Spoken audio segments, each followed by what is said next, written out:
Last రీల్లో చెప్పాను కదా కొచ్చి reach అయిపోయామని, and fresh అయిపోయి రివ్యూస్ చూసుకొని బృందావన్ అనే వెజ్ రెస్టారెంట్కి వెళ్ళాము.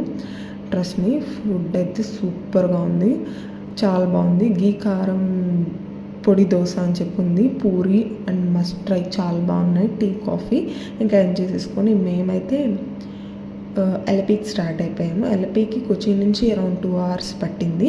అండ్ ఫైనల్లీ మేము మా బోట్ హౌస్కి రీచ్ అయిపోయాము. ఇది మా బోట్ హౌస్, 4 bedrooms ఉన్న బోట్ హౌస్ ఇది, చాలా బాగుంది. అండ్ వెళ్ళాక వెల్కమ్ డ్రింక్ ఇచ్చారు. కొంచెంసేపటికి లంచ్, ఇంకా లంచ్ అయిపోయాక కొంచెంసేపు వ్యూస్ ఎంజాయ్ చేశాక ఒక బోట్ రైడ్కి వెళ్ళాము. అట్లా లేక్ రైడ్ అని చెప్పి ఒక చిన్న బోట్ ఎక్కించి అట్లా ఒక 1 hour తిప్పుకొని వచ్చారు, అది చాలా బాగుంది. And then some pictures. And evening around 4 అయ్యాక స్పీడ్ బోట్ అని చెప్పి స్పీడ్ బోట్ అయితే అల్టిమేట్ ఉంది. ఎల్పీ బోట్ హౌస్ ప్లాన్ చేసుకున్న వాళ్ళు డెఫినెట్గా ఇది ట్రై చేయండి, వర్త్